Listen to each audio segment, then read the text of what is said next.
இரவினை திரட்டி கண்மணியின் குழல் செய்தாரோ, கண்மணியின் குழல் செய்தாரோ, நிலவின் ஒளி திரட்டி கண்கள் செய்தாரோ.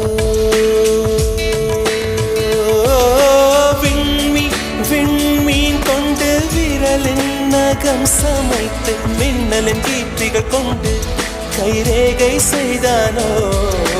வாடை காற்று பட்டு வயதிற்கு வந்த பூக்கள் கொண்டு தங்கம் தங்கம் பூசி தோல் செய்தானோ.